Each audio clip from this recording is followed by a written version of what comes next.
नमस्कार मित्रों। जिस प्रकार संतुलित भोजन से स्वास्थ्य को सुधारने के लिए 4 स्तंभ आवश्यक हैं, ठीक उसी प्रकार शारीरिक स्वास्थ्य को सही रखने के लिए 4 प्रकार के व्यायाम या उससे संबंधित क्रियाएं भी आवश्यक हैं। अगर हम इन चारों बातों पर ध्यान देते हैं तो हम सदा सुखी रहते हैं, निरोग रहते हैं और आनंदित रहते हैं। तो ये 4 बातें क्या हैं, उन पर आज थोड़ी सी चर्चा करेंगे। सबसे पहली बात, जो व्यक्ति अपनी आयु, अपनी कार्यक्षमता, अपनी दैनिक दिनचर्या और ऋतु के अनुसार सभी अंगों का आवश्यक व्यायाम करता है, वह सदा निरोग रहता है और स्वस्थ रहता है। और दूसरी बात, हम जीते हैं सांस के द्वारा, सांसों में ही प्राण बसे हैं, इसलिए दूसरे व्यायामों से अधिक आवश्यक है प्राणायाम, जो प्राणों का व्यायाम है। प्राणायाम हर व्यक्ति को अवश्य करना चाहिए। तीसरी बात, हमारी सभी धमनियाँ, शिराएं, आर्टरीज और वेंस जिनमें रक्त बहता है, एक एक कोशिका को रक्त पहुंचता है, वे सही काम करें, एक्टिव रहें और उनके अंदर किसी तरह का अवरोध न हो, उसके लिए आवश्यक एक्यूप्रेशर भी हर व्यक्ति को करना आवश्यक है। और सबसे सरल, सबसे आवश्यक बात है कि प्रतिदिन कम से कम 6 घंटे और अधिक से अधिक 8 घंटे की गाढ़ी नींद हम लें। दिन में 45 वर्ष से कम आयु वर्ग के लोगों को नहीं सोना चाहिए, रात को ही सोना चाहिए, लेकिन 45-50 से ऊपर आयु वर्ग के लोगों को दिन में भी 1-8 घंटा सो लेना चाहिए और नींद को पूरा करना चाहिए। अब एक एक स्तंभ पर बात करते हैं। ये चारों स्तंभ बहुत आवश्यक हैं। इन चारों स्तंभों पर हमारा काया रूपी महल टिका हुआ है। अगर इनमें से एक भी स्तंभ कमज़ोर पड़ता है तो ये महल धराशायी होने में देर नहीं लगाता। इसलिए चारों स्तंभों को मजबूत रखेंगे, चारों बातों पर ध्यान देंगे, उनका अनुपालन करेंगे और आनंदित रहेंगे।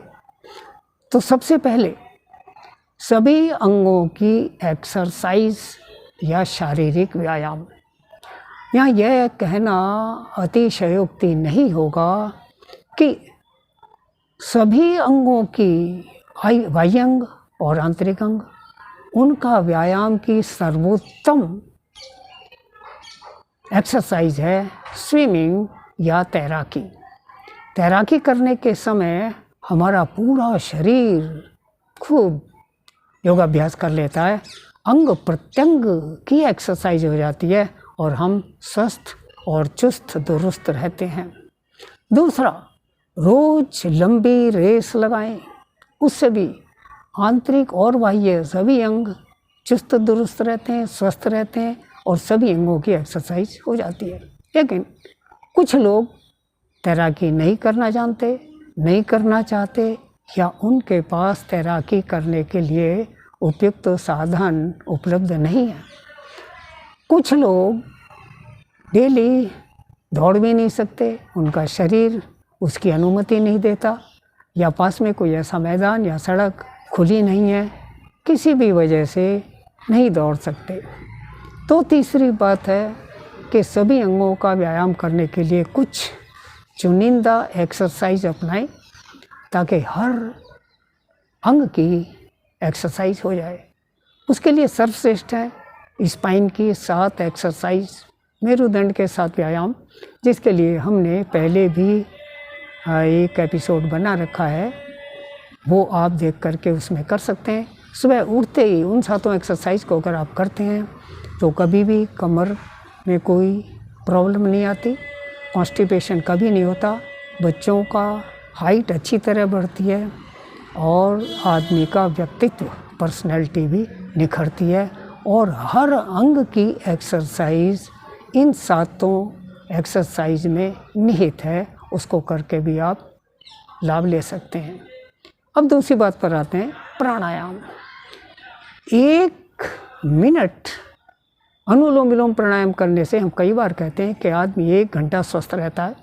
24 घंटे के दिन रात होते हैं, इसलिए 24 मिनट डेली अनुलोम विलोम प्राणायाम करें तो कोई परेशानी निकट नहीं आती। फिर भी अगर 24 मिनट नहीं कर सकते तो 16-17 घंटे का दिन होता है, तो 15 से 20 मिनट तक अगर डेली अनुलोम विलोम प्राणायाम करते हैं तब भी कोई भी बीमारी हमारे पास नहीं फटकती। बेशक 15 से 20 मिनट अनुलोम विलोम प्राणायाम एक बार न करें, 3 बार में, 4 बार में, 5 बार में करें, चाहे 6 बार में करें, लेकिन उसका टोटल 15 से 20 मिनट तक होना चाहिए। दूसरी बात, उदरस्थ आंतरिक अंगों की अच्छी एक्सरसाइज करने के लिए कम से कम 250 से 500 तक कपालभाति प्राणायाम करने से हमारे उदर के अंदर जितने भी इंटरनल ऑर्गन्स हैं उनकी अच्छी एक्सरसाइज हो जाती है और जल्दी से कोई प्रॉब्लम हमारे पास नहीं आती। इससे भी लाभ ले सकते हैं। भ्रामरी प्राणायाम एक बहुत ही आवश्यक प्राणायाम है, जिससे हमारे सिर की सभी धमनियाँ, शिराएं स्वस्थ रहती हैं, हमारी बुद्धि सही काम करती है, सर में दर्द कभी नहीं होता, नींद अच्छी आती है, मन को शांति मिलती है, बहुत ही लाभदायक है। ये भी कम से कम 5 और ज़्यादा से ज़्यादा 10-12 तक भ्रामरी प्राणायाम आप करके लाभ ले सकते हैं। जिन लोगों को बदहजमी की शिकायत रहती है, खाना हजम नहीं होता, भूख कम लगती है, पेट सही साफ नहीं होता, उसके लिए हम कई बार चर्चा किया करते हैं कि प्रतिदिन खाना खाने के बाद, तीनों समय है, सुबह नाश्ते के बाद, मध्याह्न भोजन के बाद और रात्रि डिनर के बाद भी वज्रासन में बैठकर अगर 10 मिनट अनुलोम विलोम प्राणायाम करें तो बदहजमी से छुट्टी मिलती है, भूख बढ़ती है, खाना हजम होता है और एसिड वगैरह भी नहीं बनता। और अधिक लाभ उठाने के लिए इस 10 मिनट में से पहले 3 मिनट अगर आप सूर्य भेदी प्राणायाम करते हैं, अर्थात बाईं नासिका को बंद करके दाईं नासिका से ही सांस लेते हैं और छोड़ते हैं, तो जठराग्नि बहुत तेज हो जाती है। फिर तो बदहजमी का, कॉन्स्टिपेशन का सवाल ही पैदा नहीं होता। इसके अलावा जिन लोगों को ओवरवेट हैं, जिनका भार आवश्यकता से अधिक है, वो कोलेस्ट्रॉल से पीड़ित हैं और टांगों में दर्द रहता है ओवरवेट होने की वजह से, वे इस सूर्य भेदी प्राणायाम को 3 के बजाय 4-5 मिनट भी कर सकते हैं। सूर्य भेदी प्राणायाम पॉजिटिव एनर्जी को बढ़ाता है, खून को गर्म करता है, चर्बी को जलाता है, चर्बी को कम करता है, वेट को कंट्रोल करता है। लेकिन अगर आपका बीपी हायर साइड में है तब आपको 3 मिनट से ज़्यादा सूर्य भेदी प्राणायाम नहीं करने चाहिए, उससे बीपी बढ़ने का खतरा रहता है। इन बातों का ध्यान रखेंगे। सबसे महत्वपूर्ण बात यह है कि हर कोशिका को, बॉडी के हर सेल को ऑक्सीजन मिले, खून मिले, उसकी शुद्धि हो, उसके लिए कुछ एक्यूप्रेशर पॉइंट दबाने आवश्यक हैं। तो एक्यूप्रेशर के लिए आप अंगूठे की टिप से लेकर मूल तक ऐसे 4 उंगलियों की टिप से दबा सकते हैं, अंगूठे के मूल को दबा सकते हैं, अंगूठे की ऐसे मालिश कर सकते हैं, सभी उंगलियों के बीच में इस तरह प्रेशर दे सकते हैं, पीछे की तरफ 4 उंगलियों की टिप और आगे अंगूठा रख के अलग अलग उंगलियों को ऐसे दबाएं, खूब बढ़िया दबाएं और कलाई की खूब अच्छी मालिश करें। इसके अतिरिक्त डेली 400-500 क्लैपिंग जोर जोर से करने से भी एक्यूप्रेशर हो जाता है और हमको बहुत लाभ होता है। 400-500 ताली ऐसे बजाएं। कुछ तालियाँ 20, 25, 30 हथेली को उल्टा करके इसके पार्श्व भाग में बजाएं, फिर दूसरे हथेली के पार्श्व भाग में बजाएं, फिर उंगलियों की टिप और हथेली मूल मिला करके ऐसे बजाएं। इससे बढ़ती उम्र में गदूद की प्रॉब्लम, पेशाब में रुकावट की प्रॉब्लम दूर होती है, बुद्धि अच्छी रहती है, आयु भी बढ़ती है। कुछ तालियां इस तरह साइड में ऐसे बढ़ाएं, इससे हमारे हाथ मजबूत होते हैं, हाथों का दर्द दूर होता है और हाथों की कोहनी और कंधों के जो जॉइंट हैं वो भी मजबूत होते हैं और उनके अंदर दर्द भी नहीं होता।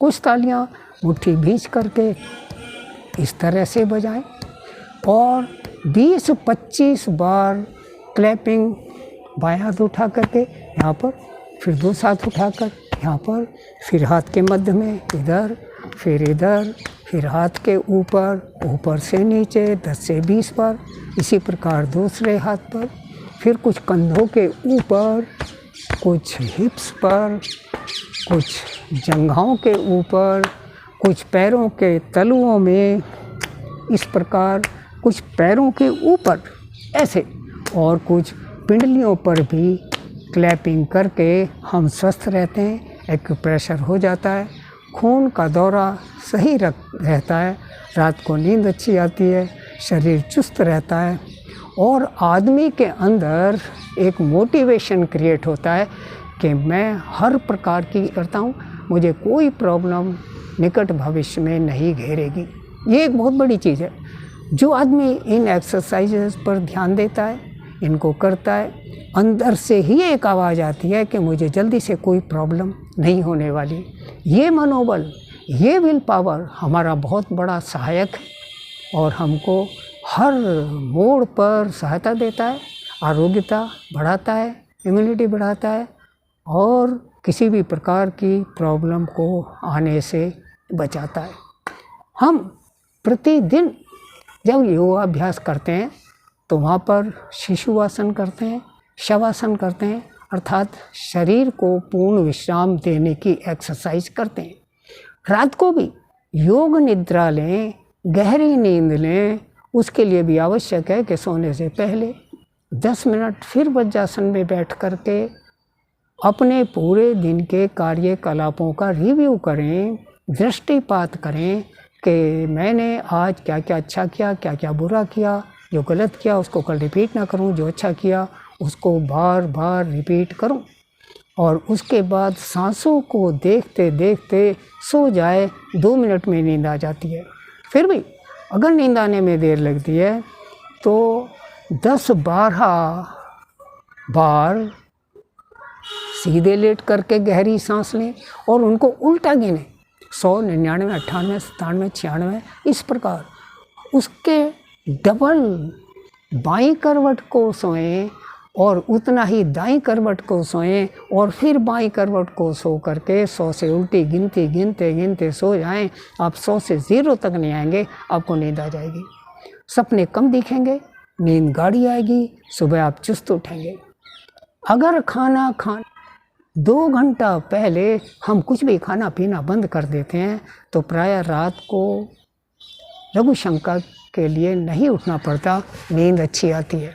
लेकिन जो लोग देर से खाना खाते हैं उनका पेट भारी रहता है, नींद बढ़िया नहीं आती, रात को बार बार लघु शंका के लिए उठते हैं, नींद खराब होती है, फिर दिन में उनके शरीर में ताजगी नहीं आती, आलस बना रहता है, दिन में सोना पड़ता है। दिन में सोते हैं तो रात को नींद अच्छी नहीं आती, सपने ज़्यादा देखते हैं, टेंशन बढ़ती है, समय का दुरुपयोग होता है। इसलिए इन बातों पर ध्यान दे करके आप अपने स्वास्थ्य की रक्षा कर सकते हैं, स्वस्थ रह सकते हैं, आनंदित रह सकते हैं, दीर्घायु हो सकते हैं। इन सभी बातों से रिलेटेड एपिसोड हमने पहले बनाए हैं, उनको भी आप देख सकते हैं। कमर से 7 एक्सरसाइज, उसका भी एपिसोड बनाया है, योग निद्रा का भी बनाया है, प्राणायाम का भी बनाया है, 10 मिनट जो बैठते हैं उसका भी बनाया है और उसके अंदर एक बहुत ही ध्यान योगी श्री सत्यनारायण गोयनका जी की आवाज़ में वो हमने बनाया, उसको भी आप मोबाइल में लगाकर सुनकर फिर 10 मिनट बैठेंगे तो आपको बहुत ही ज़बरदस्त लाभ होगा, सदा सुखी रहेंगे। तो इन बातों पर ध्यान दें। अगर ये बातें आपको अच्छी लगती हों तो इस एपिसोड को लाइक करें, शेयर करें, सब्सक्राइब करें, अपने शुभचिंतकों को भी भेजें।